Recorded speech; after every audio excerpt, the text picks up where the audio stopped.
दुर्ग जिला भारतीय जनता पार्टी के मीडिया प्रभारी के एस चौहान ने ग्रैंड एशियन न्यूज से विभिन्न राजनीतिक व सामाजिक मुद्दों पर चर्चा करते हुए भारतीय जनता पार्टी द्वारा दुर्ग जिले में चलाए जा रहे राजनीति, जनहित व सामाजिक कार्यक्रमों के संबंध में अपनी बातें बेबाकी से कही। देखिए बातचीत के खास अंश। नमस्कार दर्शकों, एक बार फिर आप सभी का ग्रैंड एशियन न्यूज की इस खास पेशकश एक मुलाकात में आप सभी का स्वागत है। और आज एक बार फिर हमारे बीच उपस्थित हुए हैं दुर्ग जिला भाजपा के मीडिया प्रभारी के एस चौहान जी। हर बार जब भी ये शामिल होते हैं, कई सारे मुद्दों में हम इनसे चर्चा करते हैं। राज्य से, केंद्र से जुड़ी कई सारी समस्याएं हुई या फिर अन्य कई मुद्दों से को लेकर हम इनसे चर्चा करते हैं और आज एक बार फिर हमारे बीच ये हाजिर हुए हैं। सबसे पहले सर आपका स्वागत है हमारे स्टूडियो में। और अब हम आपसे जानना चाहेंगे कि जैसे 2.5 वर्ष पूर्ण हो चुके हैं राज्य सरकार के, कुछ लोगों की मिली जुली प्रतिक्रियाएं हैं। कई लोग इसको बहुत अच्छा शासन बताते हैं जो 2.5 वर्ष का कार्यकाल, और कुछ असंतुष्ट, क्या वजह है?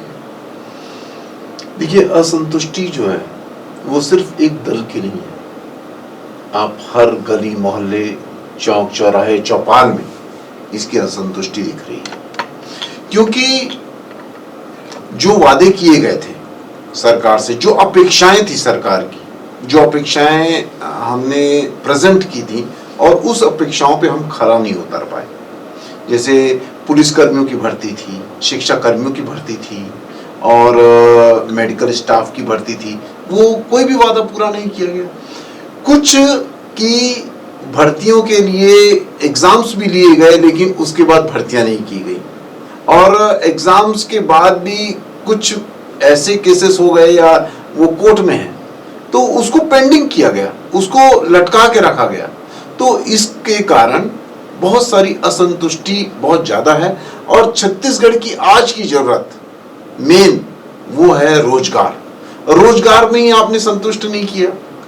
दूसरा, इसलिए अगर आप मान लीजिए कि रोजगार आप संतुष्ट नहीं कर रहे हैं, उसके कुछ कारण होते हैं कि आपके पास फंडिंग नहीं है। फंडिंग के भी उतनी कुछ खास प्रॉब्लम नहीं है, क्योंकि 10,000 करोड़ रुपए खनिज पदार्थों से आ रहा है, लगभग 10,000 करोड़ के निवेश हो रहे हैं हर साल, और 6,700-800 करोड़ रुपए शराब से आ रहा है, और ये सब आय है।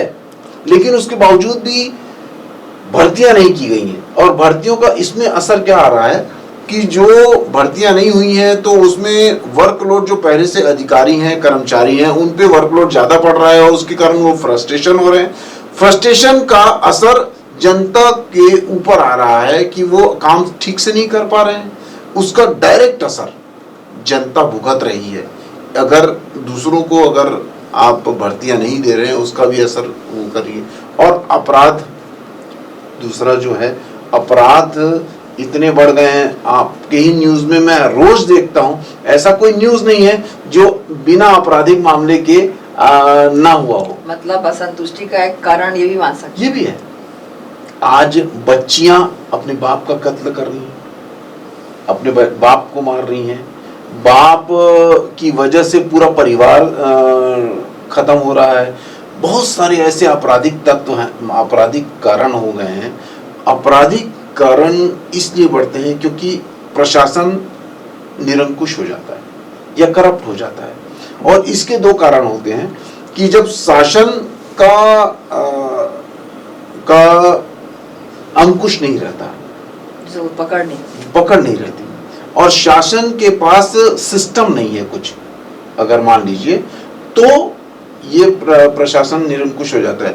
और इसके भी 2 कारण हैं कि एक तो ये कि जब शासनकर्ता सिर्फ अपने लिए सोचते हैं और राज्य को दरकिनारे कर देते हैं और अपनी राजनीति के बारे में सोचते हैं, तो ये बहुत बड़ा कारण होता है। और आजकल आपसी आपसी गुट के कारण, आपसी अंतर कलह के कारण उसका असर जनता को भुगतना पड़ रहा है। उसके वो ठीक से वो काम नहीं हो पा रहा है किसी भी डिपार्टमेंट में। कारणों में एक कारण ये मान सकते हैं, ये असंतुष्टि का कारण है। और शराब सबसे बड़ा कारण है। शराब के कारण बहुत सारे परिवार नष्ट हो रहे हैं। शराब के कारण बहुत सारे लोगों की आय खत्म हो रही है और बहुत ज्यादा जीवन यापन पे असर आ रहा है। जैसे 2.5 वर्ष पूर्ण हो चुके हैं और योजनाओं के बारे में अगर हम बात करें आपसे, तो राज्य की कई सारी योजनाएं हैं जिनको लोकल स्तर पे अगर देखा जाए तो उसको लाभकारी भी माना जा रहा है। उन योजनाओं में एक नरवा गुरुवा भाड़ी योजना है, आपकी क्या राय है? नरवा गरवा गुरवा भारी की जो योजनाएं हैं और इस टाइप की कोई भी योजनाएं जो राज्य सरकार के द्वारा चालू की गई थी, वो सिर्फ एक छलावा था, एक दिखावा था।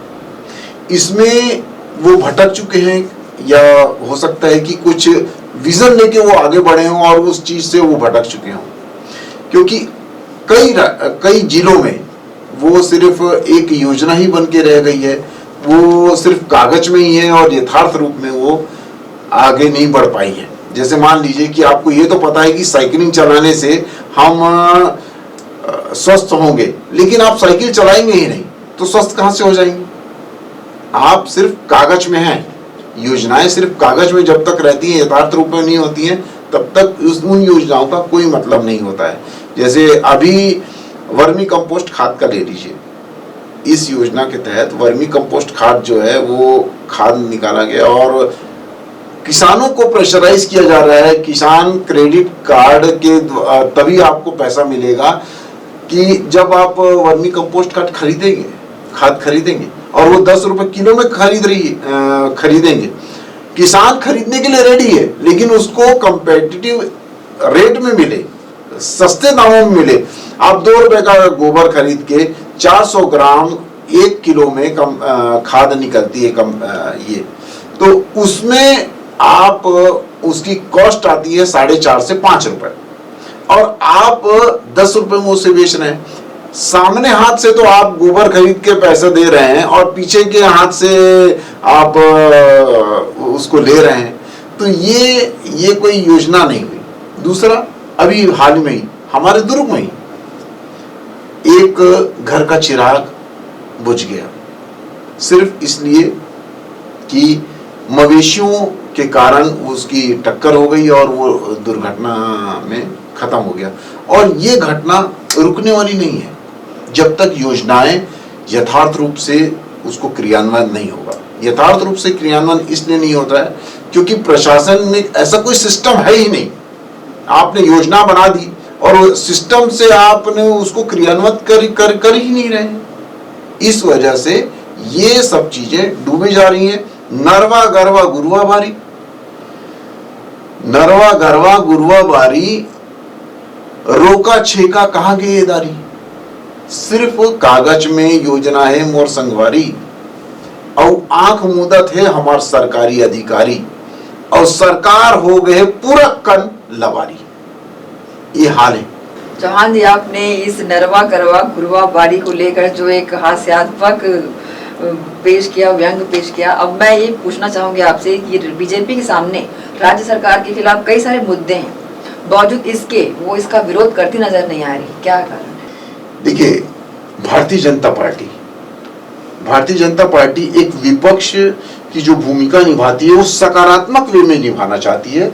वही उसकी विचारधारा का एक अंश है कि हम विपक्ष की भूमिका सकारात्मक वे से वो करें।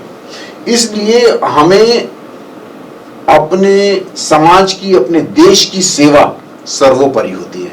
इसमें हम लोग बहुत सारे सकारात्मक कार्य करते हैं, जैसे अभी वृक्षारोपण का हमारा कार्य चल रहा है और आज ही हमारी जैसे आदरणीय सुश्री सरोज पांडे जी ने कहा कि राजनीति भारतीय जनता पार्टी के लिए सत्ता अगर जो लेनी है, जो सत्ता होती है वो सिर्फ एक माध्यम होता है कि हम सेवा कर सके अपनी समाज की, अपने देश की। लेकिन अगर किसी कारणवश सत्ता नहीं भी है तो भी हम अपने जो भी कार्यकर्ता हैं और जो भारतीय जनता पार्टी के साथ जुड़े हुए हैं वो निरंतर समाज की सेवा करते रहें और सेवा अपनी देश की सेवा करते रहें। तो हमारा पूरा नजरिया जो है वो सकारात्मक है। लेकिन अगर मान लीजिए कि कोई भी चीज ऐसी हमारे को पता चलती है जो सरकार को नहीं करनी चाहिए और उसके खिलाफ हमारे को आवाज उठानी है, तो विपक्ष बिल्कुल साफ तौर पे उस पे आवाज उठाता है। और ये खूबसूरती है एक लोकतंत्र की कि विपक्ष आवाज उठाए, विपक्ष हम वो आवाज उठाता है। जैसे अभी 30 लाख का भ्रष्टाचार का मामला हुआ, एक सरकारी अधिकारी, मेरे ख्याल से छत्तीसगढ़ में पहली बार एक सरकारी अधिकारी ने अपने ही शासन के खिलाफ धरने पे बैठ गए थे, तो उसका पूरा साथ दिया भारतीय जनता पार्टी ने। भारतीय जनता पार्टी ऐसे कई मुद्दों पे, जैसे शराब को लेके उन्होंने बहुत सारे प्रदर्शन किए, इसलिए किए हैं क्योंकि शराब घर घर की परेशानी है। आज 40 से 50 लाख लोग शराब पीते हैं, और 40 से 50 लाख लोग शराब नहीं पीते हैं, 40 से 50 लाख परिवार उसमें सफर करते हैं। तो बहुत सारे लोग उनको उनमें मतलब जो उनके साथ विपक्ष हमारा खड़ा हुआ है, भारतीय जनता पार्टी उनके साथ खड़ी हुई है, और उनकी आवाज बन के वो हमेशा अपनी जनता की आवाज को बुलंद करने के लिए एक सकारात्मक पहलू और एक सकारात्मक कदम हमेशा उठाती रहेगी और हमेशा उठाती रही भी। अब बात किया जाए तो भारतीय जनता पार्टी की आप ग्रुप में ही ऐसी कई गुटबाजियां देखी जा रही है, आने वाले चुनाव में इसका असर भी देखने को मिलेगा, इस पर क्या प्रतिक्रिया देते? देखिए, मतभेद होता है लेकिन मनभेद नहीं होना चाहिए। भारतीय जनता पार्टी का हर एक कार्यकर्ता, हर एक पदाधिकारी एक विचारधारा से जुड़ा हुआ है। जैसे मान लीजिए कि हजारों लोग राम मंदिर जाते हैं, लेकिन हो सकता है कि किसी का मत दूसरे के मत से ना मिलता हो, लेकिन वो मानते तो एक ही भगवान को है, या किसी को भी। मैं एक उदाहरण दे रहा हूं, तो एक विचारधारा से हम जुड़े हुए हैं। राम की जो अच्छी बातें हैं, राम ने जो कही हैं, हम उससे जुड़े हुए हैं। ऐसे ही नहीं कोई 18 करोड़ सदस्य बन जाते हैं एक ही विचारधारा से, और वो भारतीय जनता पार्टी जो कि विश्व की सबसे बड़ी राजनीतिक दल की पार्टी है, वो इसलिए है क्योंकि एक सकारात्मक विचारधारा है, और वो विचारधारा सर्वहित के साथ में। भारतीय जनता पार्टी का हर एक कार्यकर्ता, हर एक पदाधिकारी, हर कोई भी वो भारतीय जनता पार्टी की विचारधारा के साथ जुड़ा हुआ है। मैं मानता हूं दल में अपने अपने महत्वाकांक्षाओं को लेके थोड़ा थोड़ा मतभेद होते हैं, लेकिन वो हर परिवार में होते हैं, हर दल में होते हैं। रोटी बनाने का दौर जारी रहता है। हाँ, जो जारी रहता है, वो आपस में हम भाई बहन हैं और रूठते भी हैं, मनाते भी हैं, और लेकिन हम एक कड़ी के साथ जुड़े हुए हैं, और वो बहुत ही सकारात्मक कड़ी है, और जो हमें ये बताती है कि हमें समाज के लिए और देश के लिए ही जीना है और उनके लिए ही काम करना है। अंत में ये पूछना चाहूंगी, आप भाजपा दुर्ग जिला मीडिया प्रभारी हैं, पार्टी की रीति नीति लोगों तक पहुंचाने का भी प्रयास आप बखूबी करते हैं, समय समय पर सबको एक्टिव भी करते हैं। वर्तमान में और क्या नया कुछ कर रहे हैं अगर मीडिया प्रभारी के तौर पे? देखिए, मीडिया प्रभारी का मेन जो काम होता है वो होता है कि जो भी कार्य हो रहे हैं वो जनता तक पहुंचाना, और उन पहलुओं को पहुंचाना जो सकारात्मक, जो समाज के लिए हमारे लिए सकारात्मक है, और पूरी पारदर्शिता होना, और उसमें योजनाएं जो होती हैं भारतीय जनता पार्टी के, जो कार्य होते हैं वो हम लोगों तक पहुंचाएं, और हम जो राज्य सरकार की जो विफलताएं हैं या राज्य सरकार की जो कमियां हैं उसको हम उजागर करें, क्योंकि जब उजागर करता है इंसान तो वो स्वतः ही खत्म हो जाता है। जैसे मान लीजिए कि आप अपराध अगर रोकना है किसी गली में, तो उस गली में आप सीसीटीवी कैमरा लगा देते हैं। सीसीटीवी कैमरा रोकता नहीं है अपराध को, अपराध को उजागर करता है, पहुंचाता है लोगों तक। हाँ, लोगों तक पहुंचाता है। तो इसलिए वहां पर जहां पर वो सीसीटीवी कैमरा लगा हुआ है वहां पर अपराध की तादाद कम हो जाती है।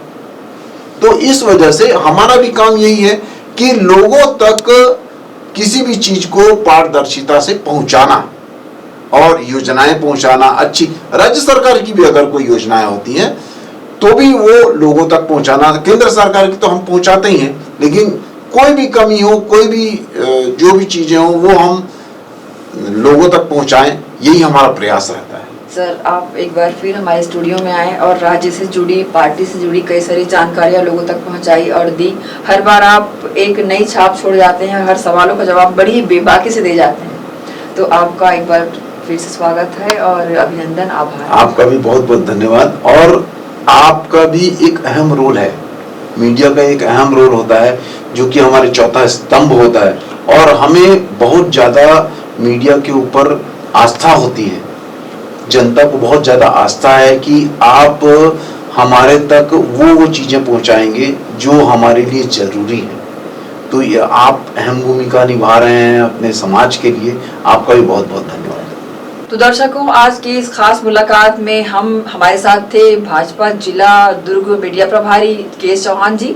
हर बार की तरह इस बार भी उन्होंने सारे सवालों के जवाब बड़ी बेबाकी से दिए, कई सारे ज्वलंत मुद्दों को लेकर हमसे चर्चा भी की। आने वाले समय और दिनों में एक बार फिर हम इनको आमंत्रित करेंगे और कई सारे मुद्दों पर चर्चा करेंगे। आज के इस कार्यक्रम में फिलहाल इतना ही। नमस्कार।